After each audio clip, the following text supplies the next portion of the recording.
First and foremost, just want to say a big thank you to everyone for joining today's Customer Success Network webcast. We really have a fantastic session lined up for you all today. Now, for those of you who haven't met me before or haven't yet joined a Customer Success Network event, my name is Alice Brugger and I lead our CSN webcast series. And also I am part of the EMEA Customer Success Leadership team at Slack. So as I said, we have a really fantastic session lined up today, all about customer success enablement and really asking the question of how do we build excellence in this area? For those of you who have joined a previous webcast, and in fact the last one, you'll know that we ran a session all around career paths. And I think what was really interesting was enablement was one of the key areas of opportunity and also growth that we discussed. So we thought it was a fantastic opportunity to have Bruno join us from GAINSIGHT to really share her experience of building the CS Enablement team there, as well as sharing lots of pearls of wisdom, as I know she will do, from her rich experience across supporting enterprises with strategy, with program management, process improvement, transformational change. She really has a fantastic experience, which I think we're all going to learn a lot from. Now, before I do hand over to Jen, two quick notices as usual. The first is, whilst this is a webcast, you know, we'll be presenting and talking a lot, we really do want it to be as interactive as possible.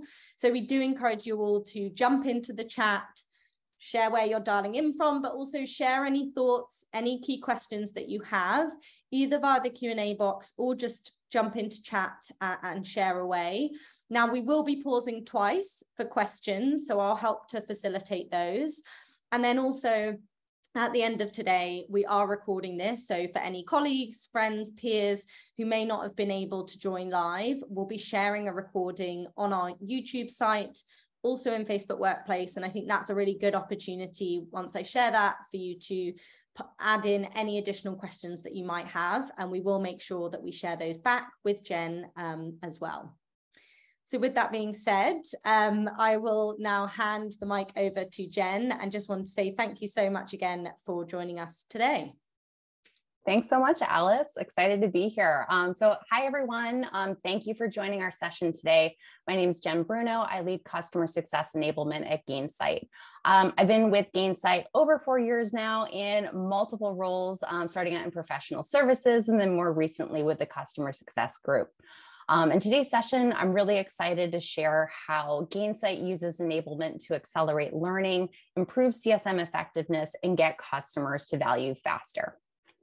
So moving over to our agenda, there's 3 parts I'll walk you through today. The first of which is getting started with CS Enablement. It'll help provide you with some guiding principles when establishing your own CS Enablement function, along with insight into how we structured our team at GAINSIGHT. I'll then move to our goals and challenges to set the stage on some of the key areas we're trying to solve for within the CS Enablement team at GAINSIGHT. And then lastly, I'll walk you through 2 deep dives, some walkthroughs of programs we've put in place to address those challenges, including our CS Bootcamp new hire onboarding program and our Back to Basics ongoing enablement program. So as you may know, in the world of customer success, it's not just about producing another happy customer. It's about up-leveling the game and building long-term growth by delivering both exceptional experiences and customer outcomes. To effectively do this, CSMs have had to take on increasing responsibilities and they're becoming more sophisticated. And it's no longer enough just to provide them with that yearly ad hoc training. CSMs need to be supported in a more robust way that helps grow them into trusted consultative advisors with their customers and provides a foundation for them to grow their skills and careers. So enter CS Enablement. This team really helps supercharge CSM effectiveness with the right tools, resources, and trainings. And while training is a component of enablement, it is more than that. It's about building a strategic, ongoing capability that equips CSMs to have consistently valuable conversations at each stage in the customer journey, leading to improved outcomes and experiences. And as you think about building this strategic capability, it's important to recognize that you're not going to fix your issues with just a one-time initiative. It's going to happen in a series of stages. And each company is going to have its own path that it'll follow. You may find that certain parts of your enablement portfolio are more advanced than others. But it's important to start to diagnose where you are on this journey, and that'll help inform where it's going to be best to focus your efforts. So prior to the implementation of a CS enablement program, I think the best way we can describe the atmosphere is chaotic. There's very little structure in place. CSMs are constantly reinventing the wheel. There's low effectiveness, and it's really a sink or swim mentality. Moving up the curve is where a lot of companies get stuck. And this is in that reactive firefighting mode. And this might sound familiar. You start to get some alignment with leadership and CSMs and their challenges, but it's really just where things are on fire, where you have the most immediate pain and where they're looking for a solution, and not necessarily the most strategic items to the business. You might see some enablement resources that have been created, but CSMs have no idea where to find them, how to use them. They just gather dust on the shelf. And then onboarding is not consistent, and it's heavily reliant on each individual manager. So at the manage stage, we start to break out of that cycle. Here's where you start to see a transition to regular engagement and cadence with leadership. So you're aligning on priorities and you're building a strategic roadmap. You start to build standardized content aligned to key motions, and the CSMs know how to access it and how to use it throughout the customer journey. And onboarding starts to have more consistency across teams. With more formalized programs. And you start to establish metrics so you can measure your progress on your initiatives. And lastly, the stage that we aspire to be is what I call optimized. Here we're doubling down on the key aspects of the managed stage, but the main difference is CS enablement becomes less of an order taker, but more an advisor, to your CS leadership and your stakeholders. You're able to come to the table with a data-driven point of view about the direction of the enablement program and roadmap, and you can really work as thought partners on how to best enable the team.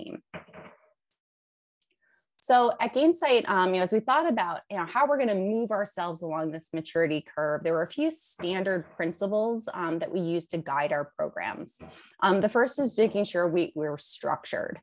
You really need to build an organized enablement program that helps CSMs focus their time on the motions that bring the greatest value to the business. As enablement, think you're going to help cut through the noise and help CSMs focus their time on the most important activities. Enablement should be ongoing. It's not a one and done exercise. CSMs need continuous enablement, which helps give them a sense of priority and is also easily packaged by themes or topics so it's digestible. And lastly, flexible. You've done all this work to start building a roadmap, but make sure you're getting feedback continuously so you can understand what is working and needs to be improved. And make sure you're agile. Use that feedback to inform your roadmap and make improvements. So with those principles in mind, we structured our enablement team into 4 main focus areas. The first of which is strategy and governance. The theme here is really alignment, making sure that you're getting that engagement with the right stakeholders and that you're developing an enablement strategy that's directly connected with company priorities and that you have the proper resourcing and tools to execute on it. The next bucket we have is ongoing enablement. So this is owning the curriculum, content, and channels that help CSMs up-level their skills and the knowledge necessary to perform key activities for their customers. The next one, new hire onboarding. This covers managing the curriculum and execution of our 4-week customer success onboarding program, CS Bootcamp. And then our last bucket is what I call strategic programs. It's a little bit of a catch-all, but it's referring to specialized programs or projects that we develop that are aligned with company priorities for the year. So when we initially started this journey, I kind of acted as a Jill of all trades across our 4 focus areas. I started by delivering some quick wins around some of the more immediate enablement pains with content and training resources. I focused on building our enablement channels and forums to predictably cascade information. And then a lot of the behind the scenes work is starting to really establish that enablement framework and structure for each focus area.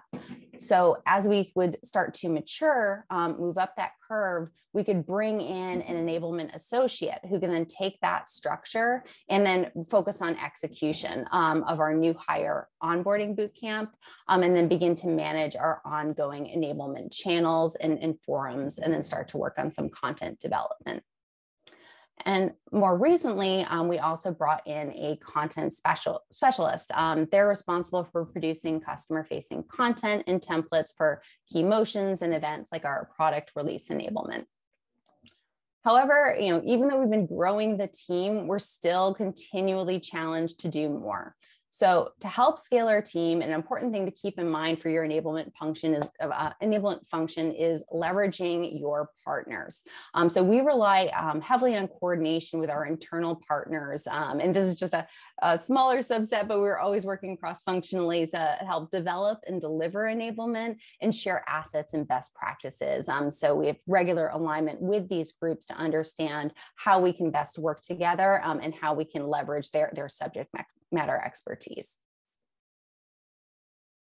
So as we progressed on this journey, there's a few key challenges which have really come to the surface and guided the specific programs that we've developed under those enablement areas. These include rapid growth. GAINSIGHT is growing like never before. Our teams are supporting increasingly unique use cases and customers, new product capabilities, and new processes. Along with that rapid growth has been a huge influx of new hires. Our company's had a huge surge in hiring over the past year, resulting in the need to ramp new teammates fast. We also have a global distributed team. Since COVID, our teams have operated completely remotely across the globe. And while we've had a large amount of remote teammates pre-COVID, the lack of opportunity for in-person interaction at all for such an extended period of time really forced us to find ways to forge virtual connection.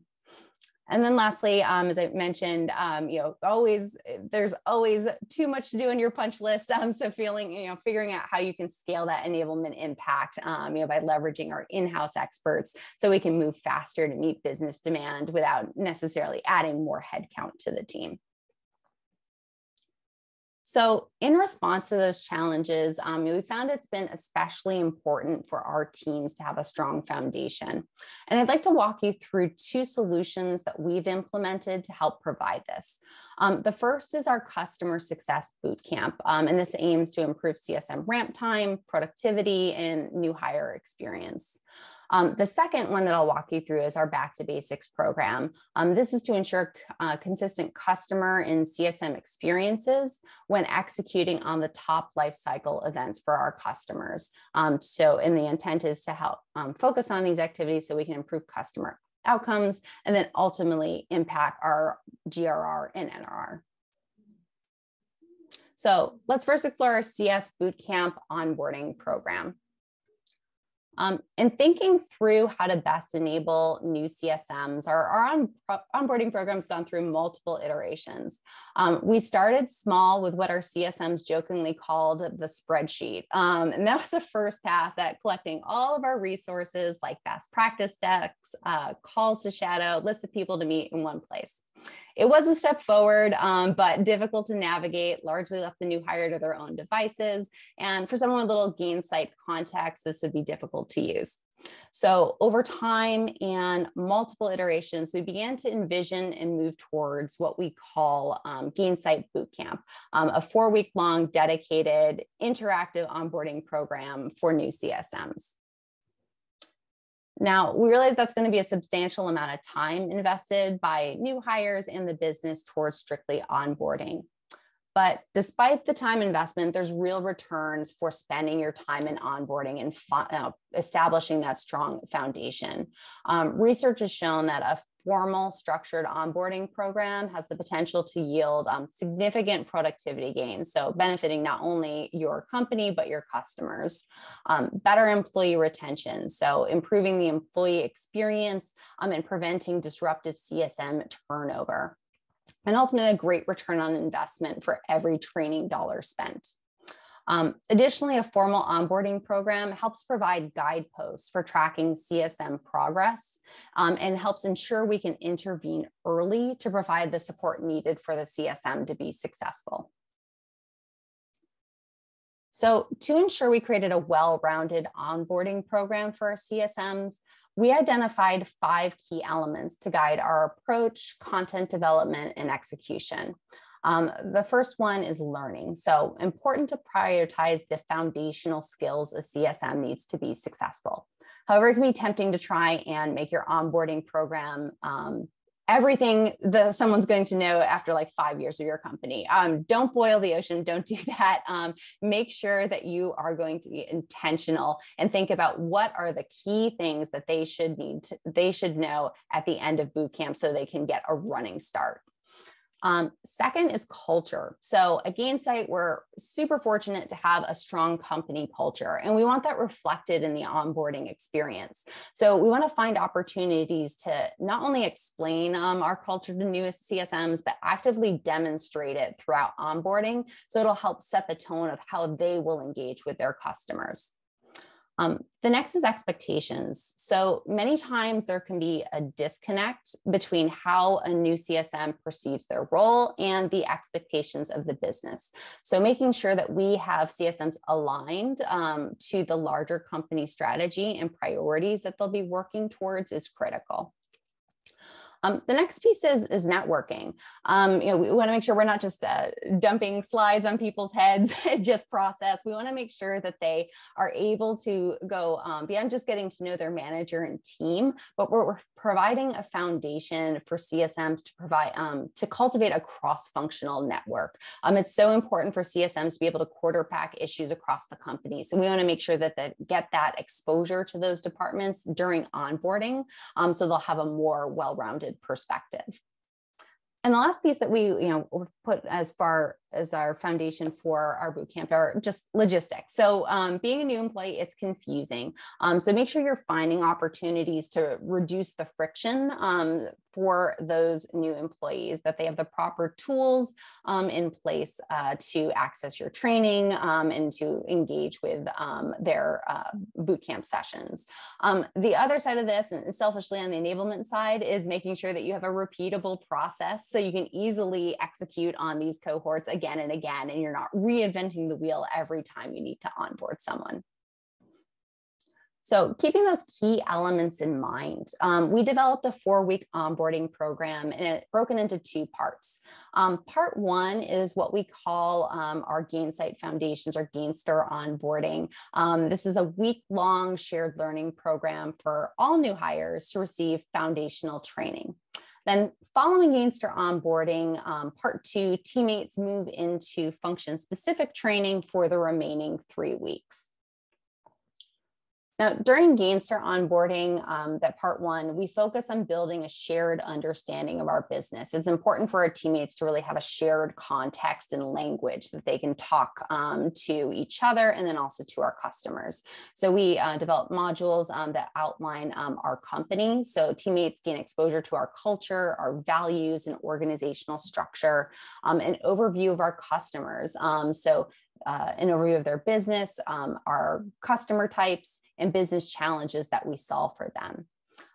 We also provide an overview into our products. So an introduction to our full product suite, GAINSIGHT features, the challenges they solve, and the value that they bring to our customers. And then our competitors. So we cover, at a high level, who to watch out for in the market, along with the different swords and shields to raise against them. And then we also make sure to put in plenty of time for the social. So we do fireside chats with our executive leadership, and also social hours for each cohort to help bring in some fun, build connections. Because we see after boot camp, a lot of people will keep in touch with their cohort members across the globe. So I think it's extra important to forge those connections.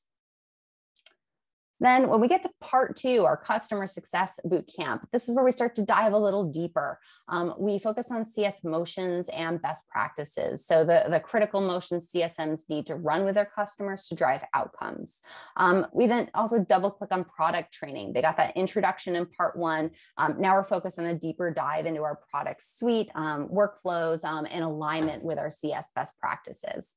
And then integrating more of the social and networking aspect. So roundtables with our CS leadership team, shadowing customer calls, and then ultimately culminating in a celebration so we can mark the achievement of our CSMs graduating from boot camp. Now, double clicking on the CS motions and best practice piece, and thinking about how we packaged and delivered this portion of the training, we found it beneficial to align it to the customer life cycle. So CSMs would have an idea of when these specific motions activities would happen. So they would have that common context. So starting with land, we gave the team an overview of the sales process, our customer success team, and then outline the customer life cycle and key moments of truth. Once the customer is ready to exit onboarding, it's time for our team to understand how to prepare and manage a customer's transition from our professional services team to our customer success team.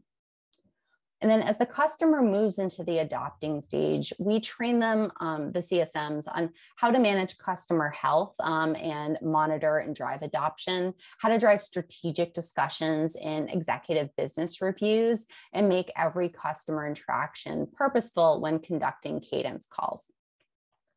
Additionally, we discuss how to engage with key customer stakeholders to drive alignment and plan for customer success and drive outcomes. And then we talk about if the customer is progressing and falls off the happy path, how do we identify and manage the risk that comes with that so we can get them back on track? We also touched on the fact that driving outcomes for our customers is just one piece of the puzzle. Equally important is driving a great customer experience and building advocates. We then continue with how to drive to renewal and identify expansion opportunities. And then importantly, we also want to encourage a growth mindset for CSMs. So we round out their training with understanding churn. We look at our most common drivers of churn and how we learn from them. And throughout our sessions, we also layer in product training through GAINSIGHT University. So when delivering these sessions, typical model is like just a straight lecture, that's it. People kind of passively receive the information. We wanted to flip the script on that. So instead of, doing a typical lecture, we wanted to drive interactive experiences, which helped encourage recall and application of information in an experiential way. So to make the best use of our time together, we created pre-reads that contains information regarding best practices, processes, examples for each course, and then CSMs were expected to read those in advance of the session. So when you came into the session, we could keep the lecture on the lighter side and really focus our attention on discussion, Q&A, and interactive exercises modeled after real-life customer situations to get the team the opportunity to practice. And along the way, we also have to make sure we assessed our progress. We want to make sure that CSMs are getting those foundational skills so they can be successful, and that we can intervene and provide help if they're having trouble. So for a CSM to become certified after boot camp, we look at participation to make sure the CSM is engaged, We have regular quizzes to not only reinforce learning, but see if there's any knowledge gaps that we're finding from the cohort or a particular CSM. Weekly assessments where we pick key skills for the CSM to practice using real world scenarios. And that ultimately culminates in a final presentation where the CSM has to do a role play showcasing the key skills they're expected to have acquired in bootcamp in front of their manager. So while we received really positive early results from our onboarding program, we still had some additional challenges we had to overcome and iterate on. The first was staggered hire dates. Our hires were very situation dependent, and we needed to find ways so we could consistently provide onboarding to them and not have large delays as we were waiting for a critical mass of folks to come on board. And the next was instructor availability and overall program efficiency. To develop and deliver our initial curriculum, we partnered with our CS leadership team and senior CSMs to deliver live sessions. And as we settled into our final curriculum, we wanted to find ways that we could more efficiently use instructor time. So our solution was to move to a hybrid delivery model with a blend of live and pre-recorded sessions. And under the hybrid delivery model, we used participant and instructor feedback to determine which courses could be delivered in a pre-recorded format with minimal impact to quality and participant experience. So using that data and that input, we moved about 60% of our courses to a digital delivery model so they could be consumed asynchronously by participants. And we kept the remaining sessions live so we could continue to foster participant engagement and provide practice opportunities. And then we've also experimented too with the concept of those digitally delivered sessions with the concept of watch parties. So we'll have our enablement associate run the course and then pause so folks can do the interactive activities and still get that experience. So we can balance that efficiency gain of instructor time, but still get some of the interactivity. And we've been pretty pleased with the results since transitioning to this approach. So just since we started our bootcamp program in April of last year, we've delivered 8 bootcamp cohorts, 3 on the fully live model and 6 under the hybrid delivery model, and about to kick off our 9th cohort next week. We've had about 80 participants across CSMs and professional services go through our bootcamp. We've had a blend of full-time participants and then part-time participants just due to project or customer commitments. People get pulled off sometimes depending on business demand, but they're still able to engage with our bootcamp. And I've included our most recent cohort scores, which are representative of the general trends that we've seen since switching to a hybrid delivery model. And a few highlights include our average module score, whether the participant would recommend bootcamp to a colleague, and whether participants felt confident moving into a new role. They've remained consistent with past cohorts and have generally been very positive. And then since moving to the hybrid delivery model, we've seen pretty just small differences in participant feedback for live versus recorded sessions. So that's leaving us with the benefit of folks still getting a lot of value out of the sessions, but we're saving instructors about 20 hours of time each cohort by moving to the recorded model. So the ongoing iteration of our RCS Bootcamp has certainly been a learning experience. A few things that have worked particularly well for us is developing course pre-reads that's forcing us to put pen to paper on where we've had a lot of undocumented knowledge. So that's greatly benefited not only our new CSMs, but our existing team. The collaborative delivery model with CS leadership really helped us scale up this program fast because it wasn't dependent on just the enablement team to create resources and deliver sessions. We could move more quickly. And the transition to digital delivery it's led to a minimal decline in course module and bootcamp satisfaction scores. And then lastly, making sure we've had those continuous feedback loops really help us target improvements to either specific modules or delivery methods so we can make sure that we're being most effective and efficient. And we also learned a few things that we can improve to better meet the needs of the teams. The first is, while we are gaining efficiency through moving to the digital delivery model, we still need to make sure that we are not losing the spirit of the program, and we're providing opportunities for social connection and practice, with this transition. The other piece that we're continuously trying to solve for is, how we can work better with hiring managers and our teammate success group to align on cohort start dates, so we can make sure that we are providing people with as standardized an experience with onboarding as we can, so it doesn't feel ad hoc if they come on midstream. And then eventually, as our program matures, we'll want to double down on specialized learning tracks. While there's certainly overlap, one thing we've noticed is we can have a range of experience levels come through. Some people who may join our SMB segment that have only a year or two of customer success experience versus an enterprise CSM who brings 15 years of experience to the table. So that's something we'd want to specialize in to make sure that we are most efficiently using folks' time. So with that, I am happy to pause for some questions so far.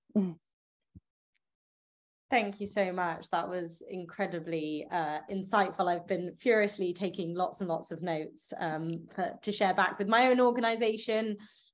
We haven't had any questions come through yet, so please do, those of you listening in, drop them into either the chat, or you can actually just drop them into the Q&A and I can help facilitate.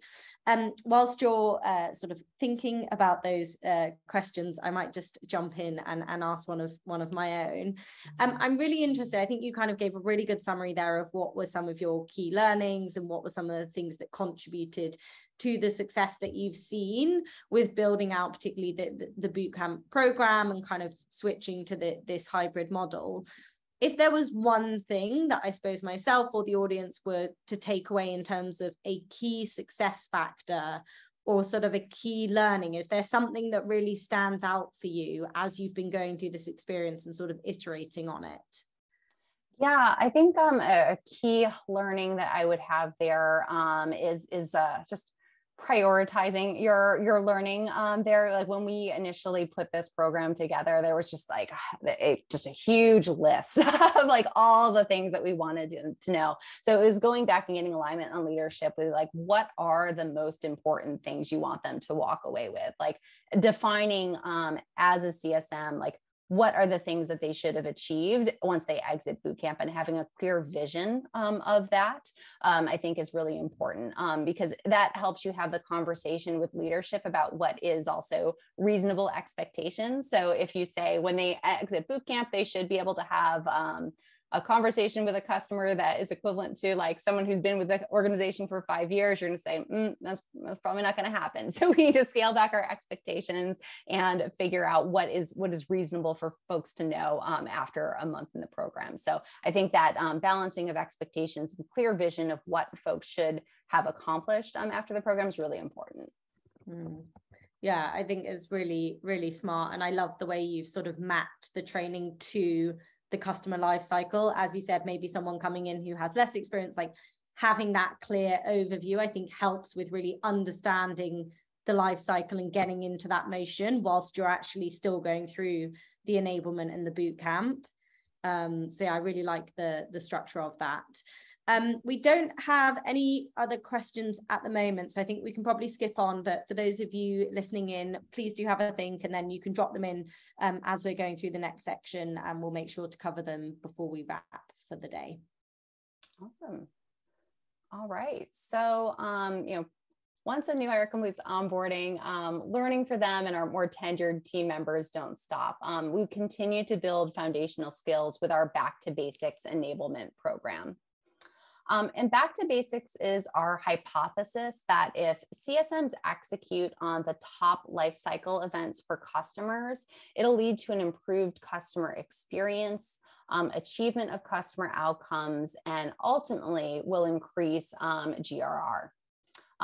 If, however, we find that we're meeting our indicator metrics, so we find key activities are being performed, customer priorities are being defined, and CSMs feel like they have the tools and enablement to deliver, and we are noticing it's not moving the needle on GRR, then we should make sure we're evaluating, one, what we're defining as key activities, and two, how we're executing on them. So this is really just having us be more intentional in measuring what we're asking our team to do and making sure that is the most important way that they're spending their time. So to get started on this initiative, we first aligned with CS leadership to define what are the activities that should occur with every customer. And we prioritized 7 key activities to keep our scope manageable and make sure that we're able to successfully change manage these efforts. When we initially put the list of all the different activities that could be important, I think we had a list of like 20, 30, that just kept growing. So it was like, okay, but what's going to apply to every single customer? We want to start there.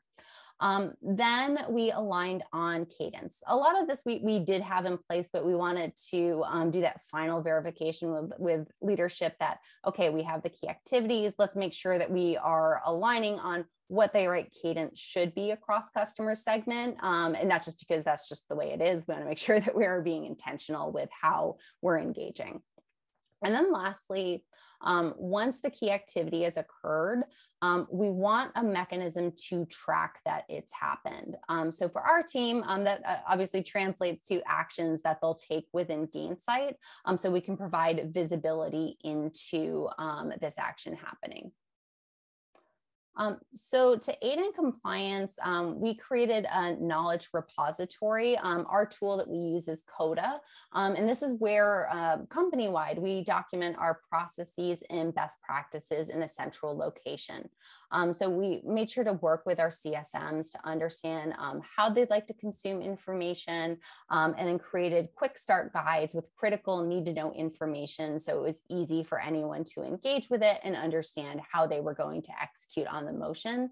And then this is also supplemented with documenting a lot of our tribal best practices that we had, and putting them into our knowledge repository and providing sample templates, example customer calls, so they had everything at their fingertips to know how to execute on the initiative well. Then to understand whether the team is complying with each key activity, we created a series of dashboards. One, a leadership tracking dashboard, so CS leaders can understand compliance by their segment. And then we added the reports for each tracking mechanism to our CSM one-on-one dashboards to help drive adoption. So we wanted to make sure that these key activities, they're a talking point in each weekly one-on-one the CSM has with the manager, so we can drive that accountability. Also from our dashboards, we're able to understand the activities with low compliance. So from an enablement perspective, we can start flagging them for our future roadmap, and understand why is it low compliance? Is it a training issue? Just a knowledge issue, awareness issue? We can start to triage that and get it in front of the team.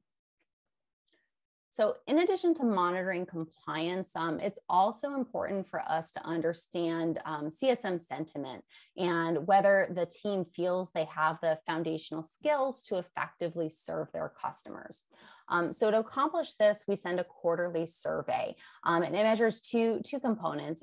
One, we have a couple questions related to enablement. So we can understand if CSMs feel that the current enablement content is sufficient to help them execute on a key activity and that they can easily locate it. The other piece is a few questions related to key outcomes that we expect our CSMs to drive with their customers, and assessing whether the CSM feels they have the resources available to do that.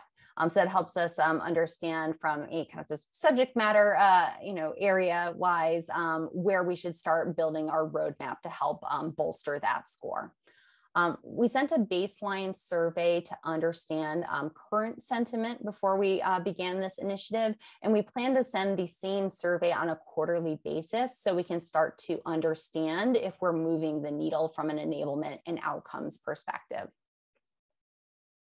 And our Back to Basics initiative has really served as a useful data-driven input into our ongoing enablement roadmap.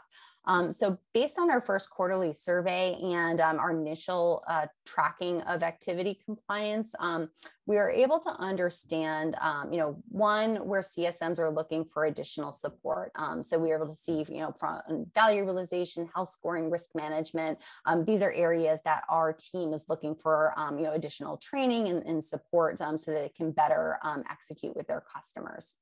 The survey also yielded great insight into understanding that the team saw that our existing resources generally help them execute on their key activities, but they sometimes had trouble finding this. And I think some of this is our transition to our tool CODA. This is a new initiative for this year, but it was insightful to get that perspective from the team and understand that they need some additional help on finding what we put out there. So better enabling them on what's out there, and then easing navigation to the relevant resources is something we'll focus on based on that feedback. And then using our compliance dashboards, as we're transitioning to our O2 value framework, we're seeing a lower number of customers that have been officially transitioned to it in GAINSIGHT. So combining that with CSM interviews, it helps support the case that we should spend enablement time really supporting this area between the compliance and then also the survey responses.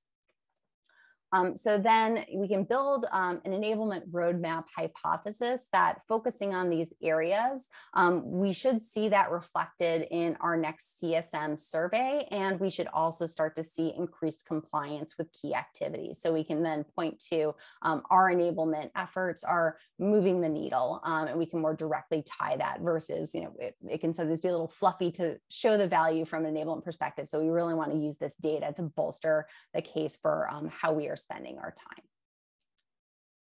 So before we break for our final Q&A, there's a few key takeaways that I'd like to leave you with as you think about how you could leverage CS enablement at your organization. The first of which is to start small and evolve over time. When I first came into this role, I was the first person to exclusively focus on it. It was done off kind of the side of people's desks before, and it can feel a little overwhelming with, oh my gosh, where do I start? So, think about, documenting the key things you want CSMs to know, identifying what exists already, and then where you need to create supporting materials. And recognize that you're going to have to evolve that over time. There's a lot of planning that is necessary to create an effective enablement portfolio. Make sure you're building yourself the proper scaffolding to do that, and that you're building in some quick wins along the way. The next is building an enablement framework. CSMs really need your help to cut through the noise. So leverage a framework so you can surface enablement to them in a consistent, predictable, and continuous way. Third, especially when I started this as the lone person on the team, it takes a village. CSMs are responsible for knowing a lot of information and acting across the organization. So make those connections, leverage your SMEs leadership to help develop content, facilitate sessions, because they provide a real depth of experience, real life scenarios to bring your training to life. And they also add that extra oomph to a session because they can say, I've been in the field, this is what I'm dealing with today. So, they can bring that extra enthusiasm and legitimacy to your sessions. And then think of ways to measure your progress. So this is something that we've really tried to double down on, in this past year, is making sure we're becoming more data driven. Before we'd start to get more qualitative feedback. People would say, yes, it feels good, but we really want to start to point to that data so we can be a bit more scientific and measurable in how we're executing on enablement and showing the value of it.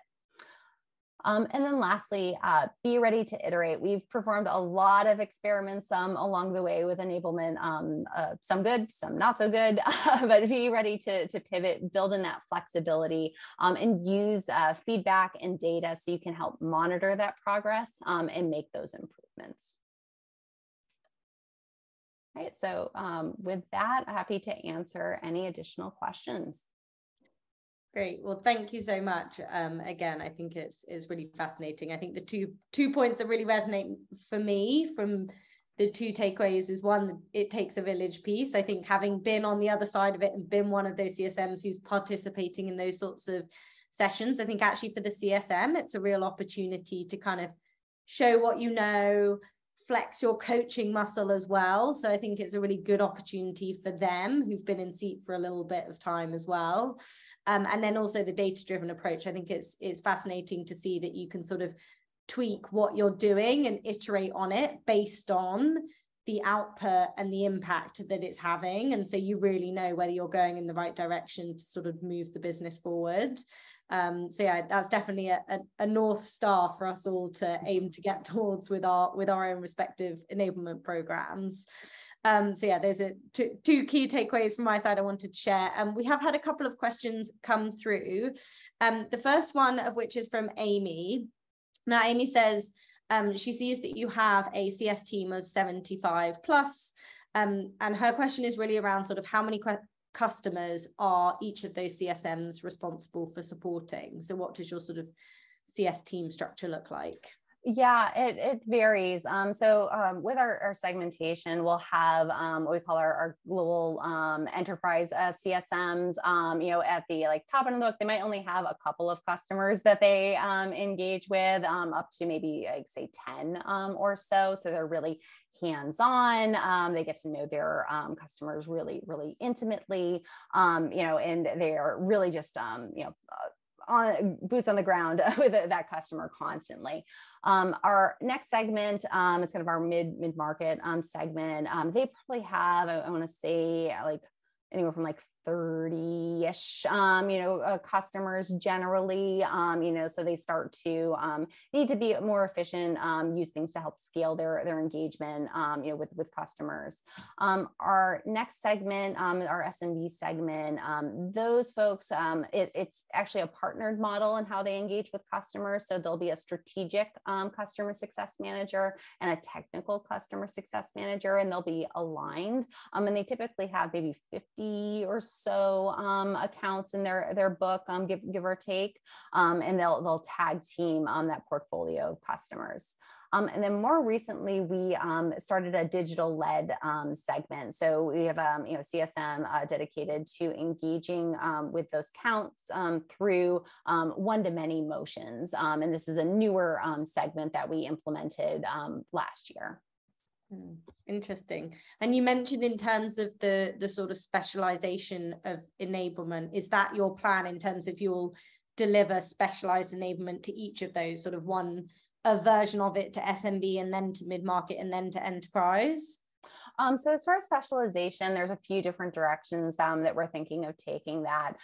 One is accounting for the segmentation. So, with our, enterprise CSMs, typically they come in with a great depth of experience. So we'd want to try and customize the training so it speaks more to someone who's a little bit more senior in their career.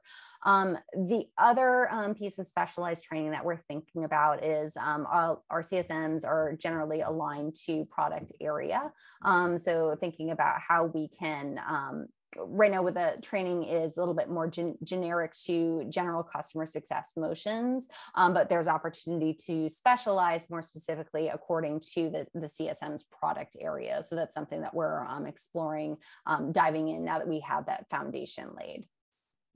Okay, yeah, very interesting. And actually, I think Danielle's question very nicely follows on from that. Danielle has asked, how do you build your customer portfolios for CSMs? are customer verticals taking into consideration, or is it mostly based on ARR? And I think you sort of began to go into that. Yeah, I'd say mostly based on ARR. Growth potential is another piece that we use for segmentation.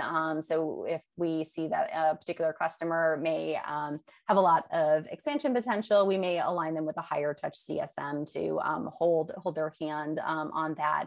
We do have some vertical specialization or around like healthcare, is one example where we've started to align a healthcare focused CSM to them. And that's a path that we're starting to go down is more specializing by industry too.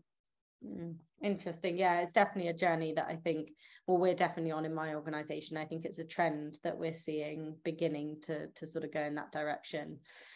Well, last call then for any other questions. Both Amy and Danielle say thank you, so I wanted to pass that on. But yeah, we have a few minutes more.